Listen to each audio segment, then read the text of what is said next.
So hello everyone, welcome to जेनिक unstoppable बच्चों। तो जेनिक अनस्टॉपेबल में ये 6th क्लास है आपकी, एपिसोड नंबर 6 इंजीनियरिंग मैथमेटिक्स का CTQ सीरीज का।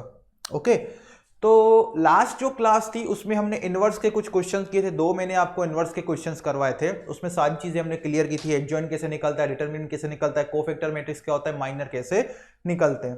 ओके, आज की जो क्लास है इसमें हम रैंक का कॉन्सेप्ट पढ़ेंगे। ये बहुत ही इंपॉर्टेंट है क्योंकि गेट में अभी यहां से मतलब एक साल छोड़ के या हर साल मतलब ज्यादातर प्रोबेबिलिटी है कि यहां से क्वेश्चंस आते ही हैं रैंक के कॉन्सेप्ट से, और इसको समझना बहुत ही आसान है। ओके, तो बेसिकली होगा क्या, यहां पे देखो, यहां पे एक मैट्रिक्स दिया गया है, स्क्वायर मैट्रिक्स, जिसका साइज है 3x3, और इसका हमें पूछा गया है रैंक क्या होगा। रैंक एक नंबर होता है, जैसे डिटरमिनेंट एक नंबर होता है वैसे ही रैंक एक नंबर होता है। लेटर से इस मैट्रिक्स को हम बोल देते हैं ए। ओके, क्या होगा, 5 10 10 1 3 0 6 2 6। ओके, ये है आपका मैट्रिक्स ए। इसका हमें रैंक फाइंड करना है। तो सबसे पहले आपके माइंड में ये बात आप फिक्स कर लो कि देखो, इनवर्स, एडजॉइंट, डिटरमिनेंट, ये सब जो चीजें होती हैं वो कौन सी मैट्रिक्स के लिए हम डिफाइन करते हैं, स्क्वायर मैट्रिक्स के लिए सिर्फ डिफाइन होती है। लेकिन जो रैंक है वो स्क्वायर मैट्रिक्स हो या नॉन स्क्वायर मैट्रिक्स हो, इसको रैंक से कुछ भी लेना देना नहीं है। रैंक आप किसी भी मैट्रिक्स का डिफाइन कर सकते हो, उसके लिए मैंडेटरी कंडीशन ये नहीं है कि वो मैट्रिक्स बच्चों स्क्वायर मैट्रिक्स होना चाहिए। आई इतनी बात समझ में? क्लियर हुआ ये बात? ओके, चलो अभी यहां पे रैंक फाइंड करना है। तो रैंक फाइंड करने का वैसे तो 2 से 3 तरीके हैं, लेकिन मैं एक ही तरीका यूज करता हूं, रो इक्विवेलेंट फॉर्म। ओके, रो इक्विवेलेंट फॉर्म, सबसे पहले जो गिवन मैट्रिक्स है उसको हम रो इक्विवेलेंट फॉर्म में कन्वर्ट करेंगे। किसमें बेटा कन्वर्ट करेंगे? रो इक्विवेलेंट फॉर्म में। रो इक्विवेलेंट फॉर्म में कन्वर्ट करने के बाद हम कुछ एक कंडीशन अप्लाई करेंगे, उस कंडीशन के थ्रू हम रैंक निकालेंगे। वो बात की बात है। जब भी एक आपको दिमाग में बात डाल देनी है अपने माइंड में कि कभी भी अगर मुझे एग्जाम में रैंक का क्वेश्चन पूछता है, तो रैंक का क्वेश्चन पूछता है तो जो गिवन मैट्रिक्स है सबसे पहले मैं उसको रो इक्विवेलेंट फॉर्म में कन्वर्ट करूंगा। रो इक्विवेलेंट फॉर्म में कैसे कन्वर्ट करते हैं वो मैं अभी आपको सिखा रहा हूं। एक बार मैट्रिक्स रो इक्विवेलेंट फॉर्म में आ गया, उसके बाद हम क्या करेंगे, फिर मैं आपको बताऊंगा कि वहां से रैंक कैसे निकालेंगे। लेकिन अभी सबसे पहली बात समझो कि इस मैट्रिक्स को रो इक्विवेलेंट फॉर्म में कैसे कन्वर्ट करना है। ओके, ठीक है। तो देखो, रो इक्विवेलेंट फॉर्म में कन्वर्ट करने का तरीका क्या है वो देखो। रो इक्विवेलेंट फॉर्म में कन्वर्ट करने का ये तरीका है, आप ट्राई करो ये चीजें इजी, प्रोसेस इजी करने के लिए आप ट्राई करो कि जो मैट्रिक्स में फर्स्ट रो है उसका फर्स्ट एलिमेंट 1 हो। ये आप ट्राई करो, अगर पॉसिबल है तो। आप यहां पे अगर फर्स्ट एलिमेंट को आसानी से 1 बना सकते हो तो बनाओ। ओके, तो बनाओ, उसमें कोई दिक्कत नहीं, क्योंकि उससे कैलकुलेशन आसान हो जाएगी आपकी। ओके, तो यहां पे देखो मैं क्या कर सकता हूं, देखो मेरे पास कितने तरीके। अगर फर्स्ट एलिमेंट, अभी यहां पे हम एलिमेंट्री रो ऑपरेशंस यूज करेंगे, क्योंकि अगर मैट्रिक्स को अगर रो इक्विवेलेंट फॉर्म में कन्वर्ट करना है तो आपको एलिमेंट्री रो ऑपरेशन ही अप्लाई करने पड़ेंगे। आप एलिमेंट्री कॉलम ऑपरेशन अप्लाई नहीं कर सकते। एलिमेंट्री रो ऑपरेशन का मतलब क्या होता है, 2 रोज को इंटरचेंज कर दिया, ये एक एलिमेंट्री रो ऑपरेशन हो गया। रो को किसी नंबर से, एक सिंगल रो को किसी नंबर से मैंने मल्टीप्लाई या डिवाइड कर दिया, ये एक दूसरा एलिमेंट्री रो ऑपरेशन हो गया। ठीक है, 2 रोज को आपस में ऐड करके एक नया रो जनरेट कर दिया, वो भी एक एलिमेंट्री रो ऑपरेशन है। ओके, इस 3 टाइप के एलिमेंट्री रो ऑपरेशन है। इन तीनों के तीनों टाइप के एलिमेंट्री रो ऑपरेशन को हम यहां पे यूज करके इसको रो इक्विवेलेंट फॉर्म में कन्वर्ट कर सकते हैं। सिमिलरली एलिमेंट्री कॉलम ऑपरेशन भी डिफाइन होते हैं। 2 कॉलम आपस में इंटरचेंज कर दिए, 2 कॉलम आपस में ऐड कर दिए, या एक कॉलम को किसी नंबर से डिवाइड या मल्टीप्लाई हमने कर दिया। लेकिन जब भी रैंक फाइंड करना है तो हमें मैट्रिक्स को किसमें लेके जाना है, रो इक्विवेलेंट फॉर्म में। रो इक्विवेलेंट फॉर्म में अगर लेके जाना है बच्चों, रो इक्विवेलेंट फॉर्म में लेके जाना है बच्चों, तो क्या करना है, एलिमेंट्री रो ऑपरेशन लगाने हैं, एलिमेंट्री रो ऑपरेशन लगाने हैं। आई इतनी बात समझ में? क्लियर हुआ? तो सबसे पहले बेटा मेरा टारगेट क्या है, जो यहाँ पे फर्स्ट रो का फर्स्ट एलिमेंट है उसको 1 बनाना। इसके 2 तरीके हैं यहाँ पे। कैसे 2 तरीके? या तो फर्स्ट रो को आप 1/5 से डिवाइड कर दो तो भी हो जाएगा, या फर्स्ट और सेकंड रो को आपस में इंटरचेंज कर दो तो भी आपका काम हो जाएगा। ओके, ठीक है। तो मैं फर्स्ट रो को 5 से डिवाइड कर देता हूं। चलो, फर्स्ट रो को हम 5 से डिवाइड करें तो हम कैसे दिखाएंगे, जो R1 है फर्स्ट रो उसको हमने चेंज कर दिया, क्या कर दिया, R1 को 5 से हमने डिवाइड कर दिया। तो यहां पे जो इक्विवेलेंट मैट्रिक्स आएगा, ठीक है, इक्विवेलेंट मैट्रिक्स आएगा वो क्या होगा, इस फर्स्ट रो को हमने 5 से डिवाइड किया, इसका मतलब सारे के सारे एलिमेंट्स फर्स्ट रो के 5 से डिवाइड हो गए, तो 5/5 आएगा 1, 10/5 आपका आएगा 2, फिर 10/5 आपका आएगा 2, क्योंकि हमने फर्स्ट रो को सिर्फ चेंज किया है तो बाकी के रोज के एलिमेंट्स को कुछ भी नहीं करना। ये हो गया 3 6 6। अच्छा यहां पे एक और चीज आप नोट कीजिए। ओके, ये सिर्फ चीजें आप नोट करते जाओ, ये बहुत काम आएंगी। ओके, दूसरा आप यहां पे क्या कर सकते हो, फर्स्ट हमारा टारगेट तो फर्स्ट रो ही था, लेकिन आप देख रहे हो लास्ट रो में भी आप पूरे रो को 3 से डिवाइड कर सकते हो, या क्या आ जाएगा 1 2 2 से आपका प्रोसेस, नंबर्स जितने छोटे होंगे आपका कैलकुलेशन उतने ही आसान हो जाएंगे। तो मैं साथ में यहां पे क्या कर देता हूं, जो R3 है उसको 3 से मैं डिवाइड कर देता हूं, उसको मैंने कर दिया 3 से डिवाइड। तो ये क्या हो जाएगा, ये आपका हो जाएगा, ये आपका हो जाएगा 1। ओके 1 2 2। ठीक है, इतनी बात क्लियर हुआ ये बात। ओके, अभी क्या करना है वो देखो, रो इक्विवेलेंट फॉर्म में हमें कन्वर्ट करना था। हमारा टारगेट क्या था, अगर टारगेट हमारा क्या था, अगर देखो सारे के सारे रोज में कोई भी, सारे के सारे रोज में फर्स्ट एलिमेंट क्या है, नॉन जीरो है। इस रो में भी फर्स्ट एलिमेंट नॉन जीरो है, इसमें भी नॉन जीरो, इसमें भी नॉन जीरो। तो उस केस में हमने क्या बोला कि आप ट्राई कीजिए कि फर्स्ट रो का पहला एलिमेंट 1 बनाने का ट्राई कीजिए, उससे कैलकुलेशन आसान हो जाएगी। जरूरी नहीं है इसे, लेकिन कैलकुलेशन आसान हो जाएगी। ओके ठीक है, ये हमने कर दिया। अभी दूसरा स्टेप, यहां तक आ गए। दूसरा स्टेप क्या करना है, ये लास्ट, ये स्टेप भी करना जरूरी नहीं है, ये सिर्फ मैंने ऑब्जर्व किया कैलकुलेशन इजी करने के लिए। ओके, दूसरा आपको क्या करना है, जो फर्स्ट रो का फर्स्ट एलिमेंट है, ओके, जो फर्स्ट रो का फर्स्ट एलिमेंट है, जो कि जरूरी नहीं हो 1 ही हो, मैंने सिर्फ कैलकुलेशन इजी करने के लिए 1 बना दिया, उसके नीचे जो सारे एलिमेंट्स हैं उनको 0 बनाना है। उनके नीचे जो सारे एलिमेंट्स हैं उनको आपको क्या बनाना है बेटा, 0 बनाना है। आई इतनी बात समझ में। और 0 बनाने टाइम आपको क्या करना है, एलिमेंट्री रो ऑपरेशन लगाना है। अभी कोई स्टूडेंट क्या बोलेगा, ध्यान से समझो। कोई स्टूडेंट ये आर्गुमेंट कर सकता है, ठीक है सर आपने बोला इस 1 के नीचे सारे दोनों एलिमेंट्स को 0 बनाना है, तो मैं R2 और R3 को 0 से मल्टीप्लाई कर दूंगा। नहीं, ऐसा नहीं करना है, उससे फिर ये भी एलिमेंट 0 हो जाएंगे।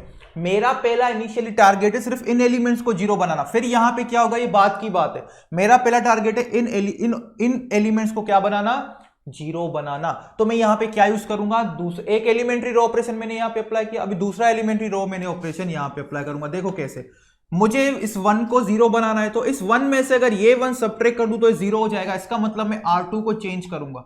R2 को कैसे चेंज करूंगा, R2 में से R1 को सब्ट्रैक्ट कर दूंगा। ओके, R2 में से R1 को सब्ट्रैक्ट करना है। सिमिलरली इसको भी 0 बनाना है, तो R3 में से R1 को सब्ट्रैक्ट कर देंगे। क्या कर देंगे, R3 को R1 में से क्या कर देंगे, R3 में से R2 में से R1 को सब्ट्रैक्ट कर देंगे। तो यहां पे क्या बनेगा, एक नया मैट्रिक्स बनेगा। देखो अभी यहां पे कुछ चीजें आपको ध्यान रखनी है। क्या, यहां पे देखो हम R2 में से हमने R2 को हम चेंज कर रहे हैं with the help of R1, R3 को चेंज कर रहे हैं with the help of R1। ठीक है, तो R2 को किसकी हेल्प से हम चेंज कर रहे हैं, R1 की हेल्प से। तो R1 में कोई भी चेंज नहीं आएगा, R1 एज इट इज लिखेंगे 1 2 2। ये क्या हो गया, 1 2 2। चेंज क्या होगा, R2। सिमिलरली यहां पे भी चेंज क्या होगा, R3, क्योंकि हम R1 की हेल्प से R2 और R3 को चेंज कर रहे हैं, इसलिए R1 पे कोई भी चेंज नहीं आएगा। चेंज कहां पे आएगा, R2 और R3 पे। ओके चलिए, तो देखो R2 में से R1 को सब्ट्रैक्ट करना है, मतलब R2 के करस्पॉन्डिंग एलिमेंट्स को R1 के करस्पॉन्डिंग एलिमेंट से सब्ट्रैक्ट करो। मतलब 1 - 1 कितना आएगा, 0,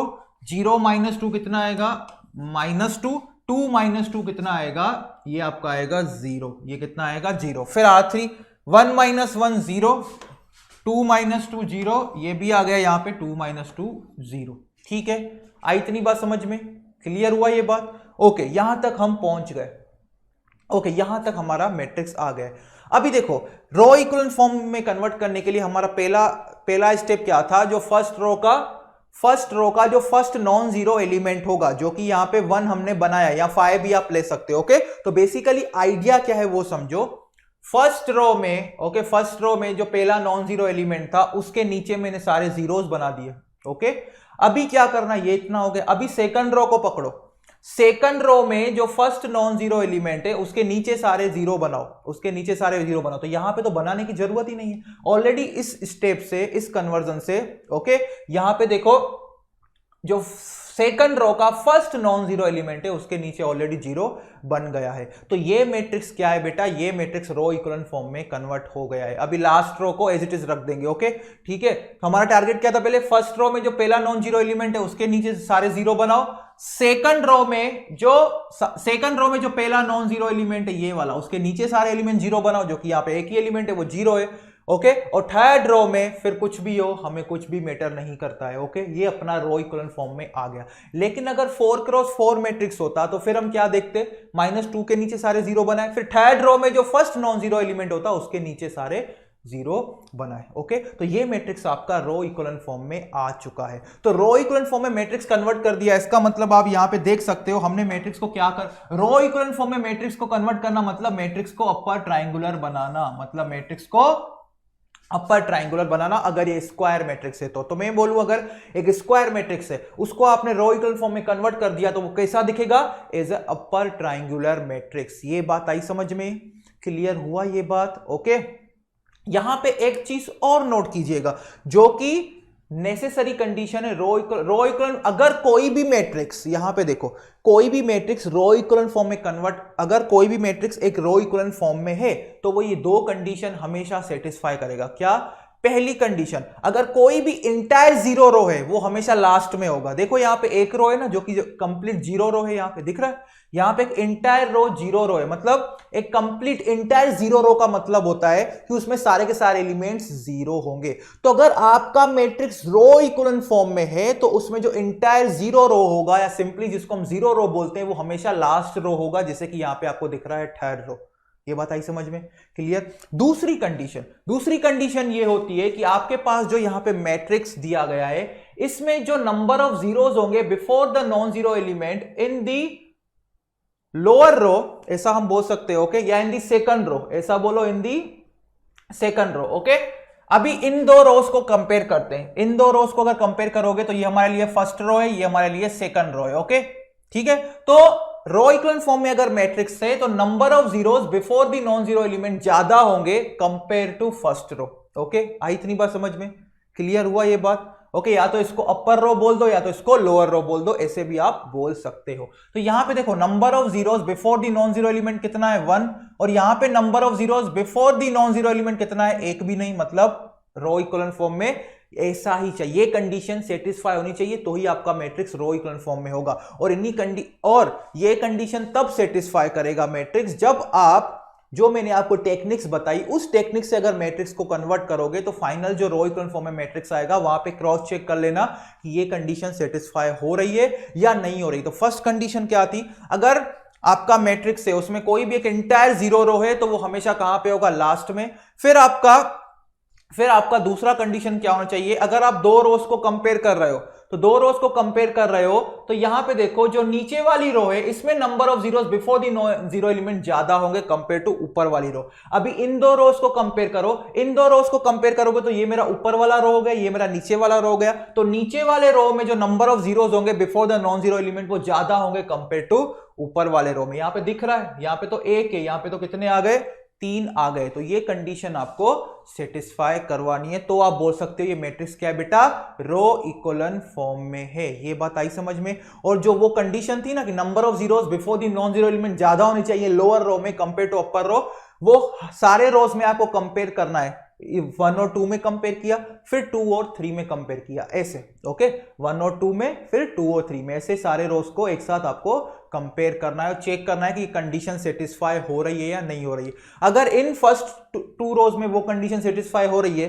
लेकिन लास्ट 2 रोज में नहीं हो रही है तो फिर ये मैट्रिक्स रो इक्विवेलेंट फॉर्म में नहीं होगा। ये बात आई समझ में, क्लियर हुआ ये बात। ओके तो अभी ये मैट्रिक्स रो इक्विवेलेंट फॉर्म में आ चुका है। ये मैट्रिक्स क्योंकि रो इक्विवेलेंट फॉर्म में आ गया है तो अभी रैंक कैसे निकालेंगे। ओके रैंक को हम रो से डिनोट करते हैं, rank of A means rho of A is equal to, आपको सिंपली ये देखना है कि एक मैट्रिक्स को जब आपने रो इक्विवेलेंट फॉर्म में कन्वर्ट कर दिया उसके बाद number of non zero rows यहां पे कितने। नॉन जीरो रो का मतलब होता है एक ऐसा रो जिसमें एटलीस्ट एक नॉन जीरो एलिमेंट आपका प्रेजेंट होगा। तो सिंपली यहां पे देखो नंबर ऑफ नॉन जीरो रोज कितने, ये एक नॉन जीरो रो है क्योंकि इसमें नॉन जीरो एलिमेंट्स है, ये भी नॉन जीरो रो है क्योंकि नॉन जीरो रो की कंडीशन क्या है, एटलीस्ट एक भी अगर नॉन जीरो एलिमेंट प्रेजेंट है तो वो नॉन जीरो रो में काउंट होगा। ये भी नॉन जीरो रो है क्योंकि यहां पे 3 में से एक एलिमेंट नॉन जीरो है। ये जीरो रो है क्योंकि इसमें सारे के सारे एलिमेंट्स क्या है, जीरो है। तो अगर आपको किसी भी मैट्रिक्स का रैंक फाइंड करना है तो सबसे पहले उसको रो इक्विवेलेंट फॉर्म में आप कन्वर्ट कीजिए। ओके, रो इक्विवेलेंट फॉर्म में कन्वर्ट करने के बाद ये देखो कि नंबर ऑफ नॉन जीरो रोज कितने, तो ये भी एक नॉन जीरो रो है, ये भी एक नॉन जीरो रो है, ये पूरी जीरो रो है, ये नॉन जीरो रो नहीं है, तो यहां पे नंबर ऑफ नॉन जीरो रोज कितने हैं बेटा, 2 है। कितने आ गए, 2 आ गए। तो इसका रैंक कितना होगा, rank of matrix, rank of given matrix is 2, rank of given matrix is 2। आई इतनी बात समझ में, क्लियर हुआ? रैंक ऑफ गिवन मैट्रिक्स बेटा कितना है, 2 है। क्लियर हुई ये बात, समझ में आई इतनी बात?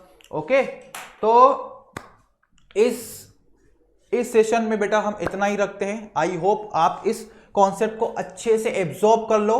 फिर जो नेक्स्ट सेशन आएगा मैं उसमें रैंक के आपके और क्वेश्चंस करवाऊंगा और कॉन्सेप्ट्स आपके ऐसे ही बिल्ड करूंगा। ओके, तो इस सेशन में बच्चों हम इतना ही रखते हैं। फिर से मिलूंगा नेक्स्ट सेशन में, एक रैंक के और 2 से 3 क्वेश्चन करेंगे। रैंक के में बहुत सारे क्वेश्चंस करवाने वाला हूं, गेट में बहुत सारे क्वेश्चंस आते हैं। Thank you.